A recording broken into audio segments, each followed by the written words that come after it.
Hello, everybody. I'm Kavita Ramesh from DFW ATW. Welcome you all to session 13 Workplace Transformation, Innovation, Technology Driven, Employee Focused and Inclusive, bringing it all together during a pandemic. I would like to welcome our moderator, Kevin Krist. Kevin Krist is a partner in DFW based Concentre, a boutique digital transformation consultancy. Kevin has been in business technology consulting for over 30 years, including four stints as an interim CIO. He has been recognized as one of the Consulting Magazine's top 25 consultants nationally. He has spoken at numerous DFW ATW events and has been a friend and supporter of ATW for many years.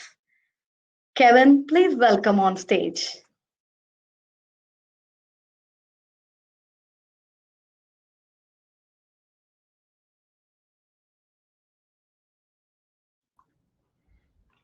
Hi, I'm Kevin Krist, as you heard. I'd like to open with a little story before we dig in. I don't know how many of you remember back to 2011.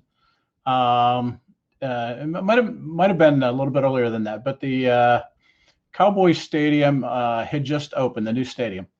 And my youngest son, who was in his early 20s at the time, was all excited because he was going to go to the Muse concert. And he kept saying, I get to see Muse, I get to see Muse. And he went to this opening concert and he had the time of his life. He loved the concert. And he said, Dad, he said, the band after Muse was pretty good too. And he had no idea who they were. Well, I don't know how many of you remember the concert, but the band after Muse was U2. And it tells me how young he was and what a poor father I'd been that he'd never heard of U2 before. But I tell you that story in leading into our speakers. One of our speakers has been active in North Texas for decades, and she's the U2 of North Texas, and most of you know her. Our second speaker is fairly new to North Texas and is the amazing muse to the first speaker's U2. So we're going to share with you some stories about how each of them has built and fostered a very genuine and effective team culture, and very, very excited to bring you this story. I would first like to bring on Trudy Van Horn. And Trudy, if you want to turn on your camera and not leave me hanging too long. I'm here. Hi, Kevin. Hi, welcome. Trudy is doing double duty tonight. She just wrapped up a session in the prior round, and she was asking the questions. It's our turn to put Trudy on the hot seat. Trudy is in her 10th year as the CIO of NCH Corporation, a global billion-dollar chemical company. She'll tell you a little bit more about NCH. Prior to that, she had been the CIO of Hager Clothing, and I think I first met her when she was the CIO of Joann Stores. And so she's been in a variety of cultures and companies along the way. And if that's not enough, in getting to the CIO ranks, she had some time with JP Morgan, American Express, Office Depot, and Victoria's Secret. So she dealt with bankers, lingerie, and chemical. She's a very versatile person. She's active as an advisor to DFW ATW. She's an advisor on the advisory board for the Executive Women's Forums International. She's involved in Dallas CIO and the Irving Chamber of Commerce Executive Board, and very, very active in supporting the technology ball. So very, very connected in North Texas. I'm trying to make her blush, but she really earned all this, so I'm going to make her listen to it. The Dallas Business Journal recognized her as one of the leading women in technology. Infotech DFW awarded her the IT Executive of the Year. Tech Titans has given her an award, and we are going to keep nominating her for the Orby Award until they finally give her one. I think she's been up 4 times, and this past year was a finalist in the global category. And I don't know how anybody ever tops Trudy, but we're very, very pleased to have you with us tonight, Trudy. Welcome. Thanks so much, Kevin. Our next, we got to make you blush. I love it. I hope we're recording this. Our next speaker is Robin Bassett. Robin, can you join us?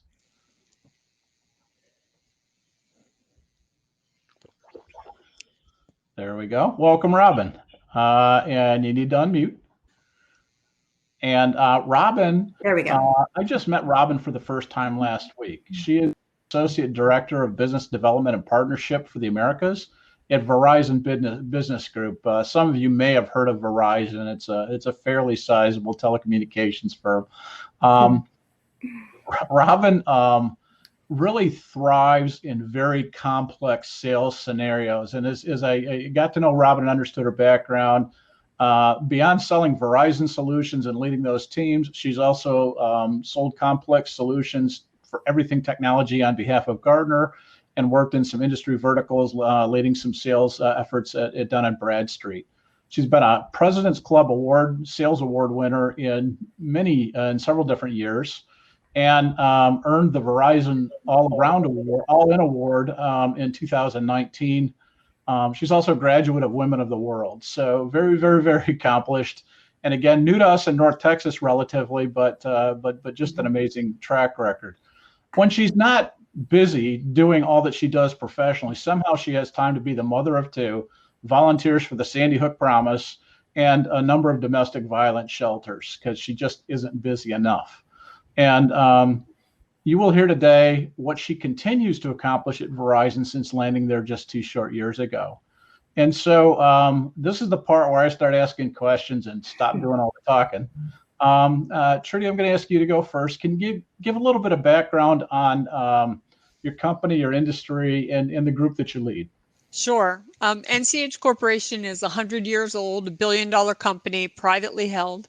And interestingly enough, NCH Corporation started in the first pandemic 100 years ago. And its name originally was National Disinfectant Corporation. Mm-hmm. So we've been selling hand sanitizer for a long time. We are in 58 countries. I have a team of about 100 people, 80 people in the US, and a handful throughout Europe, and a smaller handful throughout Asia. And we are an Oracle footprint around the world. And I have a team of really talented developers building proprietary CRM and order management systems. And this team is so accomplished. They have stomped out Oracle in 36 countries in 36 months. They've rolled out CRM on the Salesforce.com platform for 2,000 of our sales management representatives, and it's an amazing team. Our supply chain guys have built supply chain and management and manufacturing technologies on just about every continent. So it's a team of people who have been with the company, some of them 40 years, and have pushed the technology out in 3 or 4 or 5 different generations across the world. I love this team. It's the best IT team I've ever run. Excellent. Thank you, Trudy. And Robin, talk a little bit about your group. Sure. So we're about 40 strong. We have coverage in both the Americas and international as well. My team's fairly new. It's very, I don't want to call them an immature group. It's just that most of them have been on board. Some of them only have about a 6-month tenure so far. They were brought in right under the COVID lockdown. So my team is responsible for being the ambassadors for professional services for Verizon Business Group. So we work across the entire organization. We are the front line and the front face to our customers. And again, as I said, we're a fairly new organization. There's a huge spotlight on us and a lot of pressure to succeed. And they have never disappointed. We're seeing a massive trajectory and growth in our business.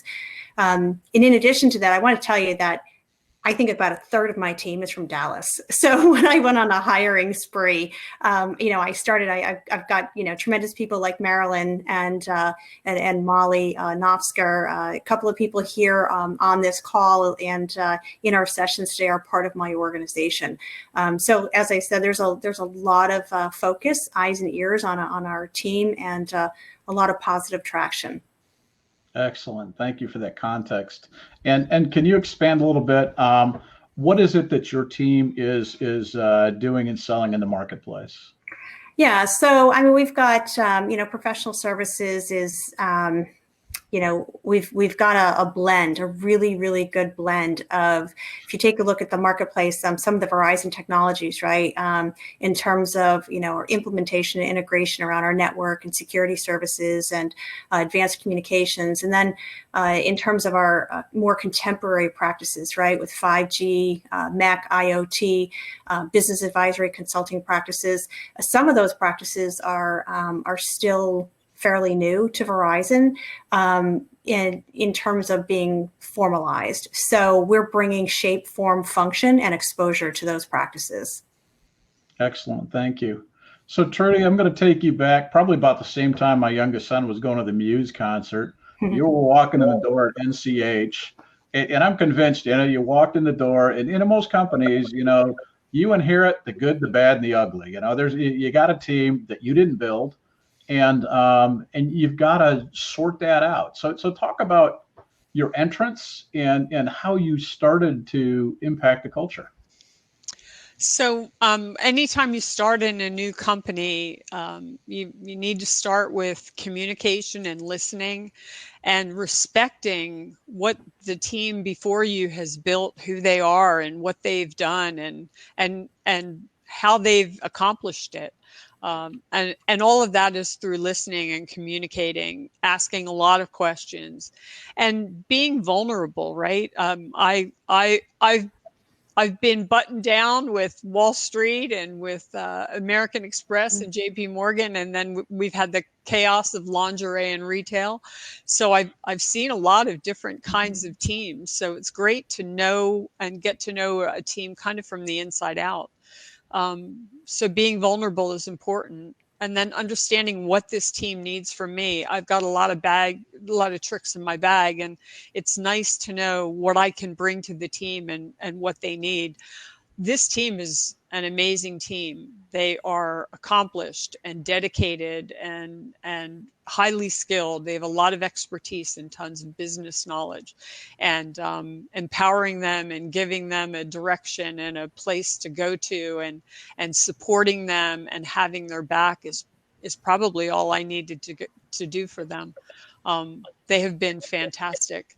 Just being there, listening and having their back. So Trudy, I've worked in a couple chemical companies in my life, and inspired, open-minded. You listed some attributes that don't fit the stereotype in my mind. I mean, I think of crusty old smokestack industry that's been doing the same thing since the last pandemic. And is there some culture that you have to break through as well, or is this just unique in the industry? So IT services everybody, and we get a chance to build our own culture, right? We don't have to adopt somebody else's culture, and we can be the best culture that we can build. It's important for us to be the shining example. One of my guys, Joe, says IT brings the world together, and at NCH, that's the truth. We service everyone. So we have to have a generous culture. We have to listen to everybody from all of the constituents, all of the functional groups, and all of the regions, and be able to service them all and understand their issues. And the culture needs to be a generous culture, and that's what we try to build. That's excellent. I as you talk about it, sounds like a very high performance team that's very close and very committed. And I suspect, as you say, 36 deployments in 36 countries, 36 countries in 36 months. Your team is probably used to working apart and remote from each other and being effective. But that's real different than being locked down in your apartment for weeks or months. So, talk to me about the pivot that your team experienced and how you've helped them deal with that. So our infrastructure team, shout out to them. I mean, we had to provision everybody to be able to work from home, and ramp up VPN and ramp up video conferencing, and that was done relatively quickly. But once that was in place, the team really never lost a beat. We have projects right now going on in China, South Korea, in the Czech Republic, in Turkey, and across the U.S. And it used to be that we would travel to all of those places. And we don't travel to those places now, but those projects are all very, very successful. And we're doing that through video conferencing. And I would say, on the prior call with Nilu, we are probably communicating more than we did before. It's really easy to be face to face and have a brief conversation and get a bunch of people on a call, and then it doesn't have to last an hour, and we didn't have to travel to get there and get the issue resolved and then move on. So it has been an accelerator in many ways and has kind of freed us from travel. And when people travel, they get sick. It takes a lot of time, and I think we're moving faster. Excellent. We got burnout on the other side of that. I mean, that's the downside, but sure, there's been a lot of positives from it. Sure, Robin. I saw a meme 3 or 4 weeks ago, and it said 5 years ago in 2015, every one of us failed when we answered the question, "What are you going to be doing in 5 years?" In your situation, you might have failed that test in December or January. So tell us about the last 8 months in your life and moving into your role and what you've started to accomplish. Oh, goodness. So it was early December timeframe when the organization told me, I had 6 people under my wing at that time. And they were only 6 months in, and we saw this hockey stick trajectory in results. And the organization basically said, we want more of that, right? So they let me know early December that they wanted me to substantially expand the team. So the mission was to hire 28 people. And that was supposed to happen this year. And then a week later, they came back and said, well, can you do that by June, the end of June? And I said, well, maybe. And then they came back and said, can you do that by the end of March? So what that meant was every single Saturday and Sunday, minus the 2 holidays I had in there, for the next 3.5 months, I was interviewing people at night. I did 187 interviews myself. And it was a labor of love. I was absolutely committed to meeting that goal. All you have to do is ask me to do something, and just be careful about asking me to do something because it will get done. And so not only did I meet the goal, I exceeded. I had everyone identified and planning to onboard by the first week of March. And some of the folks were actually onboarded and brought in virtually at the end of March into April. And we hadn't met anyone. So I did all of the interviews virtually, thinking that we were going to have a massive kickoff on April 1st and be able to meet everyone in person. So my team has not met each other. They haven't met me. They haven't met our clients. They haven't met any of the internal stakeholders and constituents that they need to work with and to support their business. And it's been a little bit of a whirlwind, but we've got a lot of mechanisms that I employ to make sure that they stay engaged, highly engaged, and really grateful and glad that they joined our organization. So between mid-December and early March, you hired 28 people, which means you had to make more offers than that probably, and you had to do a lot more interviews than that to get 28 people in the door. How many people did you have to talk to get 28 people in the door into these roles? Well, 187 actually made it to the interview stage. So I don't know the numbers, Kevin, but I want to say there was probably 230, if I had to guess, who, made it to the pre-screen where I actually looked at their resumes, and then, made it to the actual interview stage, or even for a precursor for a first call. Sometimes I would have my team do the first call, but I actually conducted 187 interviews. So you had Zoom fatigue before it was cool. I sure did. when you're building a team from scratch, I mean, some of us dream of that opportunity, not necessarily in 90 days or less, but how do you approach? I can build the team I've always wanted. What was your criteria and process to do this? So Verizon's a big company, right? We have to admit there's already a pre-scripted interview guide that was handed to me. And I took one look at it and I said, nope. And I had the authority to do that, right? They gave me enough rope to do what I needed to do it successfully. I rewrote the interview guide. I made it specific to not only the culture that I wanted, but the talent I wanted, the technology expertise that I wanted. And then what we did is I had the folks who were currently in place and working for me, who I was preparing for leadership roles. We got together in November, and we actually built out a training platform because we knew this was coming. We built out a full training platform. We had to accelerate all of that. We built out the job descriptions. We had every other day, we had a calibration call to go through all of the talent that we had. Mm-hmm. So it was a team effort. It was definitely a labor of love. And I wouldn't let my foot off the gas. I held the recruiter. I held HR. I held our internal stakeholders. I held everyone's feet to the fire on the mission that had to be accomplished. And did I answer the question? Was there a part 2 to that? Oh yeah, there is a part. I'm gonna feed it to you, but okay, all right. So one of the things you said last week when we talked is how important cultural fit was as a criteria, and I'd like you to talk to that a little bit. And if you have an example of somebody that stood out either as fit or not fitting, how do you assess culture on a phone call? Yeah, that is tough because I'll be honest, a lot of my calls were just calls and they weren't even, WebEx or Blue Jeans. So how did I, so there were a couple of questions that I asked. I was looking for a couple of traits. I was looking for leadership. I was looking for resilience. I was looking for transparency. I was looking for people who play with heart. I play with heart. And I'm looking for people who play with heart. I was looking for people who were vulnerable and could talk about their shortcomings, right? So some of the questions I asked, really were around, what was their perception of the role?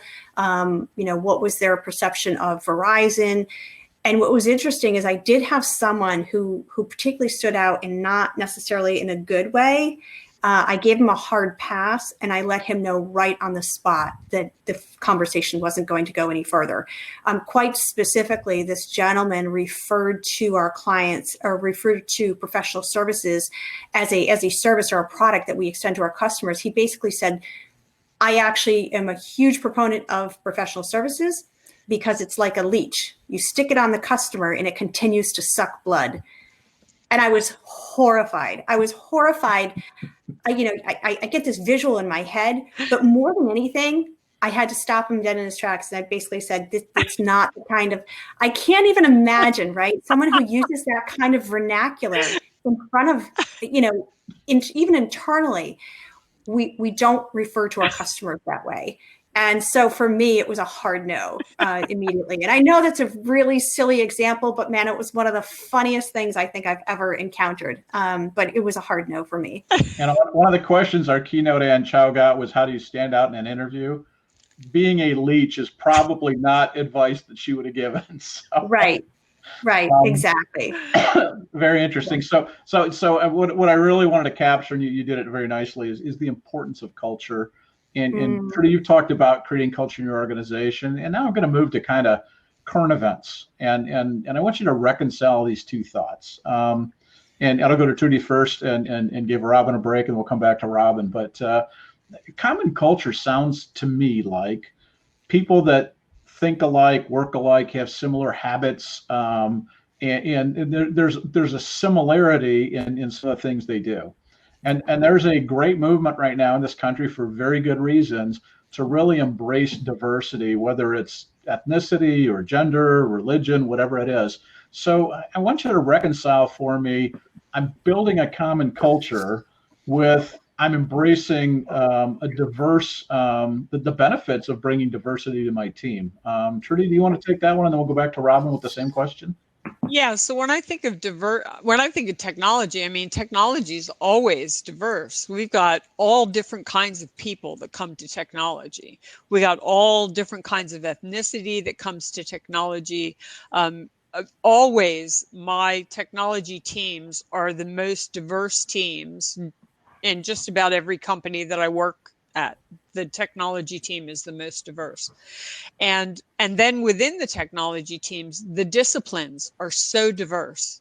Functional people are so different than DBAs, and the people who build software are so different than infrastructure people. It's a lot of diversity, but there is that common bond of goal and heart, right? Playing with heart and enthusiasm and respect for one another, and that feeling that you are co-committed. If someone's having a hard time, somebody else cares about it and wants to help you out. If someone is struggling, someone else on the team is noticing it. It's a stability and warmth and support structure and caring. It doesn't take away the diversity of thought or the diversity of the team makeup, but it is that underpinning of we're all in this together. I support you. I can rely on you. I know you're accountable. I know you bring the expertise that we need to this team, and I know you have my back. And that's the culture I'm looking for. Excellent. Robin, I think I set you up. Can you add to that answer? Yeah, sure. So, for me, I don't think that diversity and common culture are mutually exclusive. And they can coexist really nicely, right? So we were looking for diversity when we hired. I think in the sales arena, it's a little bit harder, to find the diversity that we wanted under the time constraints that we had. Very specifically, I was hoping to recruit more women, and I was disappointed at the lack of applications that we got from women in general. I just recently had gone through the Women of the World program at Verizon, and so glad I went through that program. It really opened up my eyes. And a lot of what Anne talked about is so true. Some of the statistics we learned were, when there's a job opening and you've got a man looking at the job and a woman looking at the job, and the man might apply even though he only checks off 3 out of the 10 boxes, and a woman won't apply unless she can check off every single box, right? Striving for perfection. So you've got these unique dynamics, and it's interesting because men and women both bring something really special to the table. They're just different, and they're not always universally the same, right? Some women may carry different traits and think the same as men, and some men might carry the traits of women. So these aren't, general stereotypes. But we were looking for more women. It was tougher to do. It was really tough under such a tight time constraint. But I will say I think we have 9 women on our team now. So I'm very happy about that. When it comes to common culture, there are some things that are just universal. Be kind, act with integrity, be open-minded to other people's opinions. And that to me is common culture. It's not necessarily homogenizing everyone to do the same things and think the same way and be robotic. I do not want German shepherds working for me, right? There's got to be times where you have a command and control type of workplace when it comes to certain decisions. There are other times where you need a democratic decision-making venue so that everyone feels that they've got a say.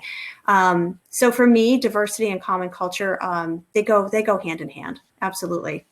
Excellent. Did I answer your question? Yeah, that was very helpful. And okay, all right. As strong as Trudy's answer was, she left you some space to add. Very, very helpful. Okay. I want to move on.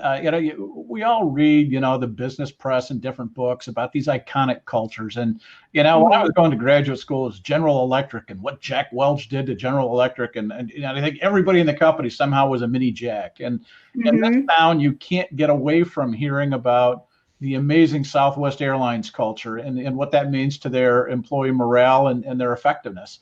So, to me, those are such different cultures from each other. there's not one best culture. What are the attributes in each of your cultures that you've established that define what you're doing? You're not Southwest, you're not General Electric. What's the Robin and the Trudy cultures? So go ahead, Robin. Oh, okay. All right. So it's really interesting that you mentioned Jack Welch, because I'm actually getting my MBA right now through Jack Welch Management Institute. And I had a moment where I vehemently opposed what the professor was teaching. And I stood my ground, and I did it politely and professionally. And I finally came out on top, but I was not going to take it. I was just not going to accept it. To me, it was so anyway. To me, what was most important about culture was acting with grace, acting with professionalism. What we do is extremely complex. It's not easy to navigate the organization. It is not easy to pull all of the pieces together. And so I paved the road. I let people know with transparency, full transparency, that the job that they were going to be doing was going to be, a labor of love, and there were going to be some bad days. I needed people who are going to be resilient. I need people who are going to exhibit leadership capabilities, whether they're an individual contributor or a leader. I needed people who are going to act and react with grace and professionalism at all times, and people who are going to carry the new Verizon 2.0 credo and motto. So you've got Hans Vesterberg, who took over as CEO, and he doesn't come out on stage in, a suit and shiny shoes and whatnot. He comes out on stage in skinny jeans and high top sneakers. And, he talks about our new culture in terms of transparency, in terms of being non-hierarchical, in terms of people having, even the front lines having a seat at the table when it comes to making decisions in the organization and having a voice. So I know I said a lot, but what's really important to me are people who can think, people who feel free and safe, and they feel psychologically safe to speak up and have their voice heard, people who can fall down and pick themselves back up, people who don't become a basket case if something doesn't go their way one day. And gratitude for me, I have actually 3 personal traits that I think are really important: gratitude, grit, and resilience. And I stick by those 3. And I think that those are the 3 that have really brought me to where I am today. And so I know I said a lot. So I'll turn it over to Trudy to give her a couple of minutes. As you described the CEO transformation, it's like, reminds me of the old Apple commercials where they had the guy that was the PC in the suit and uptight, the guy that was the Mac. And it's like you fired the PC and hired the Mac or something in your CEO, yeah. and really, you have that air cover to really, well, not air cover, but almost a mandate to be different. Yeah, we do. It's permission. Yep, it's up from the top. Yeah. So Trudy, talk to us about your culture. So NCH is a collection of businesses, and we have several CEOs and presidents. So we service probably 14 to 17 different CEOs and presidents across the company, and different regions, different business units. And each of them have the ability to create their own culture, but this culture is based on manufacturing. And as I said before, it's a 100-year-old culture. And it is very much kind of an old manufacturing culture. You described it earlier, Kevin. But we have to be different. We have to be different in the way that we approach the business that we do. For me, I can't compete with Ellen Barker and TI and hiring people. I can't compete with all of the tech groups in Dallas.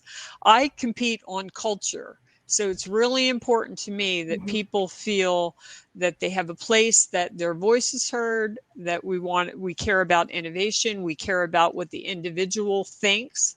I make it a point to ask people who are at meetings what their thoughts are. Folks in technology, they're introverted. They don't quite often speak up unless you ask them for their opinions. So I try to ask for opinions.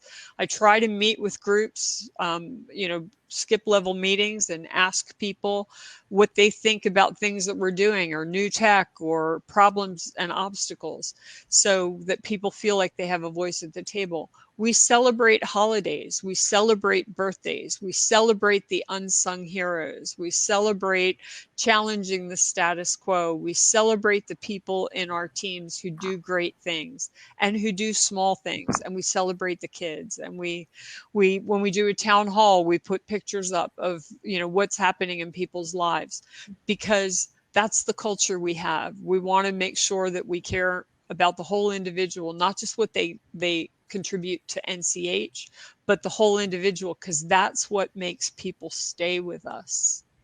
So Trudy, when I hear your words, I know that it's the truth, because I had the privilege of working with your team a few years ago through a couple of workshops, and so I just want to reiterate the commitment to each other, the connectivity they have with each other, and for the common good, really stands out versus many of the leadership teams I've worked with. So it's more, I mean, you're saying the right words, you're describing it, but I just want to reinforce it is something that's different and special. And you know, one of the things you mentioned quickly going by, the challenge the status quo, you know, I want them to do that. Talk to the group about how you recognize challenging the status quo, because I think that's where some of the cultural energy comes from. So this bubbled up through one of the teams. So challenge the status quo is somebody who's doing something that's out of the norm, a different way, a different kind of contribution. So if you challenge, nominations come from within the team. We select people every quarter. And the whole team votes on who gets selected. And if you get selected for our hero who challenges the status quo, you get a mask and a cape, and they come from Amazon. And we can't get anybody to wear them, although we try. And then there's a goofy trophy that whoever has the trophy, they get to glue something onto it.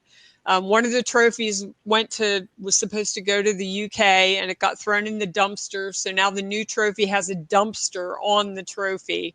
But it is that fun bit, and also the recognition. Everybody's ideas get published that made them be recognized for challenge the status quo, even if they didn't win.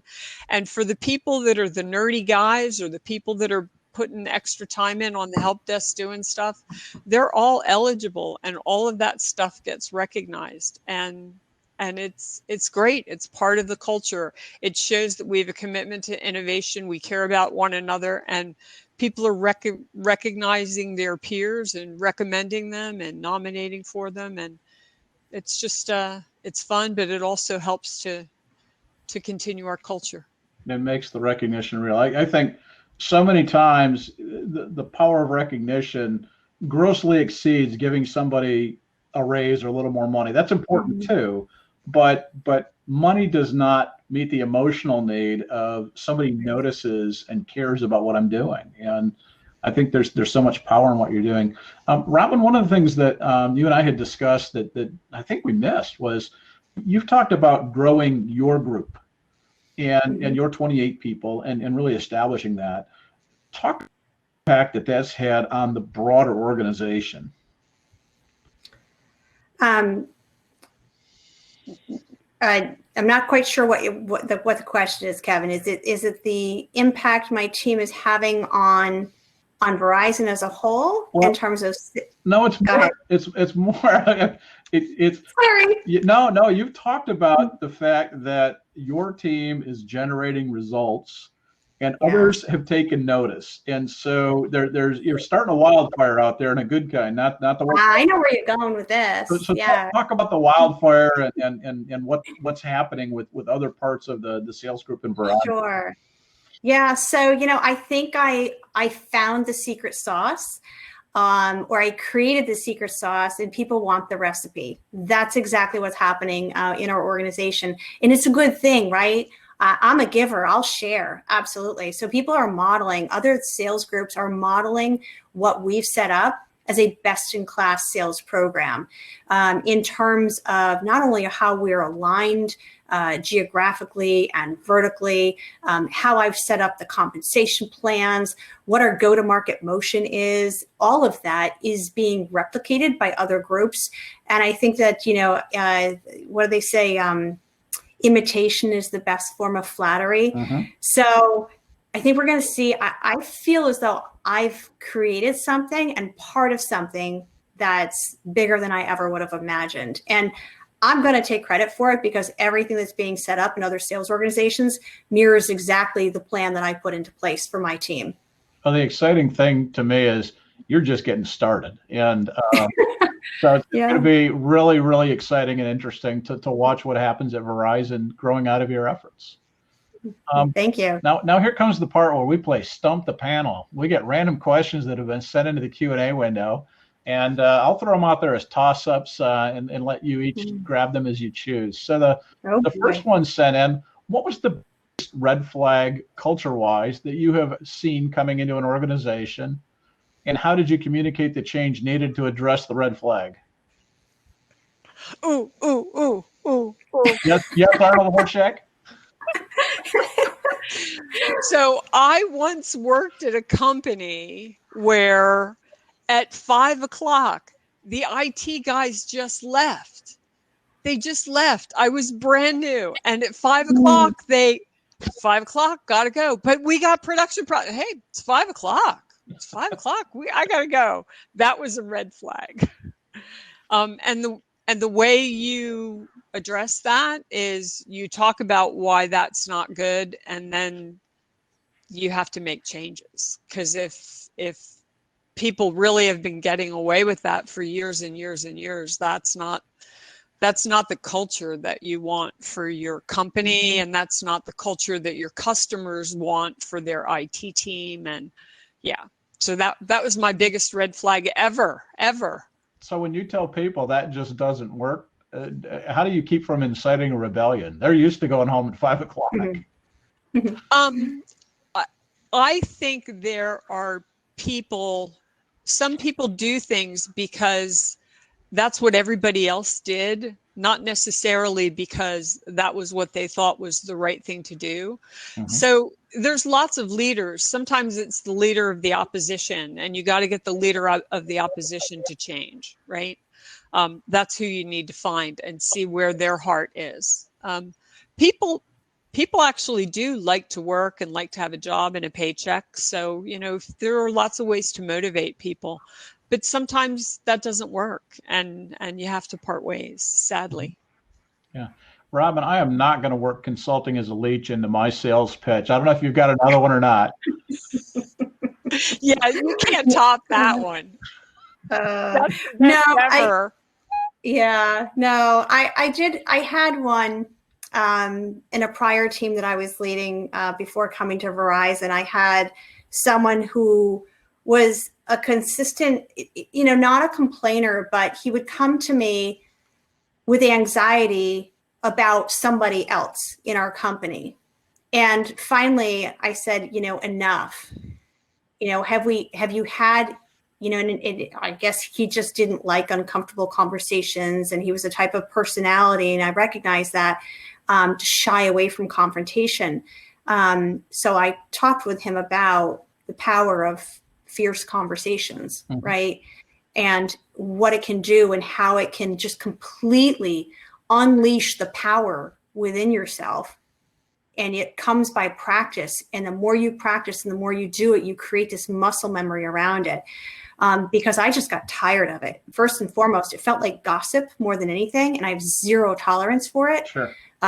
So to me, that's a cultural red flag when people go around chit-chatting about other people. I can't stand it. So, I did as best I could to influence that. And I really, truly felt that he rose to the occasion. Excellent. The next question that got sent in, I think you're going to have two very different spins on it. The question is, for the employees who are working from home, what cultural and technological friction are you having to handle? In Trudy's case, you've got a team that's known each other for years. And in Robin's case, you've got a team that's never met. So you've got probably different sets of problems to deal with. Trudy, talk about your team first, and then we'll come back to Robin.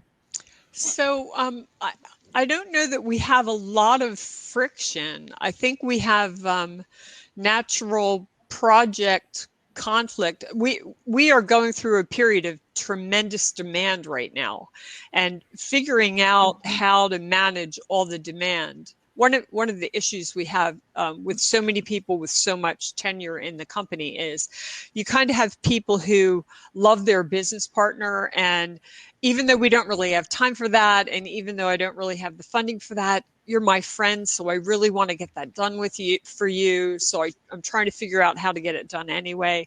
So there's that kind of friction, but there's really not, I'm not feeling a whole lot of team friction except the pressure of all of this demand, and it's global demand because of our Oracle project that we're working on, plus lots of different demand from the company all over the world. Okay, thanks. Robin? Yeah, I would echo what Trudy's saying about the demand. We don't have the friction across the team. I mean, it's still, we're all still in the honeymoon phase, right? We love each other. But where we're seeing it, where we're seeing some difficulty is when it comes to pressure, right? There is, in the face of COVID-19, when you're in a professional environment and you're online all day long, I mean, there's a lot of times I'm online from 7 a.m. until 10 p.m. And my boss and I were talking about this a couple of weeks ago. She said, you know, I just missed that breather in the car on the way to the airport between meetings. She said, I just missed that 10-minute nap on the plane. I just miss not having to be, you know, accessible 24/7.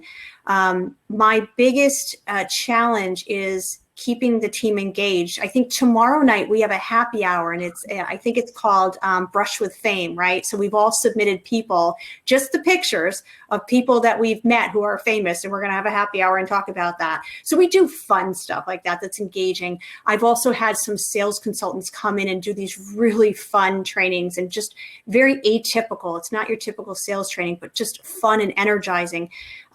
Getting people to take time for themselves, to practice self-care, to care for their elderly parents, to care for their school-aged children, to take PTO. You know, I've encouraged people, use your personal time first, use your vacation time second. There's ample PTO. I think Verizon is extremely generous. Take time off, walk away, bend, stretch. I've done yoga classes for the team. Okay. So do what you need to do to practice self-care. Shut your computer off at the end of the day, because you don't want to hear that fan whirling the next couple of days. It means it's overheating and you're just burning out. So that's been my guidance to the team, and I am pretty sure it's been effective so far. And you know, I think everyone's really grateful too for just kind of coming in under the wire right under COVID-19, and then it all kind of hit the fan, and we were all just really just kind of struck by the changes in the marketplace and their new normal. Excellent. I'm stealing the Brush with Fame. I'm using that as soon as I can. I love that. Trudy, I'll send you the email. Yes, that would be great. Perfect. Yeah. That's a great one. I had not heard of that one before.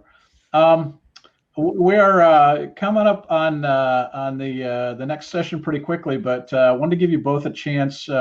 Any parting thoughts, comments, words of wisdom, things I haven't asked about yet that you would like to share with our guests? So I would like to thank ATW for investing in the next generation of women leaders. We don't have enough women leaders in tech. We don't have enough girls coming up in tech. Thank you, ATW, for everything you do. Thank you to Kristi Bonner. I love you with all my heart. Thank you for the heart and soul that you put into ATW. Thank you, Marilyn and Valerie. This is a fantastic organization. It is stunning to me. I looked at we had over 220 people on Ann Chow's opening speech for this panel. It is amazing what you all have done with this organization. Thank you for all that you give to this Dallas community for tech. Robin? Yeah, and I would echo the thanks. I don't know quite as many people there. Marilyn Kibler-Cologne, who is on my team here at Verizon, was thoughtful and kind enough to speak to me and ask if I would come and join you. So I feel, part of the family. My entire family are diehard Cowboys fans. So if that gives me, if that buys me any points or credit with a team here, I'll take it. I feel like I've gotten a really a great view or into the window of ATW, and I feel really honored to be here. So thank you all. And if anyone wants to connect on LinkedIn, feel free to reach out, and happy to make new friends. My friend card is never full. And I'm delighted to meet you, Robin. It's been great. Yeah, we'll be in touch, Trudy. You bet. And I will join in on the shout out to ATW. I have said to a number of people that it is one of the most effective professional organizations in terms of the quality of programming, the energy that the members bring, the growth of the organization. I'm truly impressed, and I feel privileged to be part of this tonight, and thank the organization for inviting me to moderate. I enjoy talking to gifted speakers and leaders that such as I've done tonight. I want to thank our gifted speakers and leaders as well. I think, I opened up, I think you can understand the Muse and U2 reference. I think we've got some absolute rock stars here, and really appreciate you both taking the time to share your learnings and your wisdom and invest in the next generation. And so thank you for a very enjoyable and insightful session. Thanks, with that, great job. Thanks. With that, I turn it over to Lisa. Hello, everyone. This is Lisa Mail from SoCore Solutions, and I am on the ATW membership committee. I want to truly thank Robin and Trudy and Kevin for joining us tonight, and a donation will be made in your name to the charity of your choice on North Texas Giving Day, which is September 19th. So everyone be sure to go to North Texas Giving Day and donate. Thank you to our guests for attending. We hope you've enjoyed this session. I know I enjoyed it thoroughly. And please navigate back to the main lobby using the banner at the top left corner as soon as we turn off the presenter mode. Be sure to go back to the main lobby because it's more time for networking. Thank you, everyone. Really appreciate you.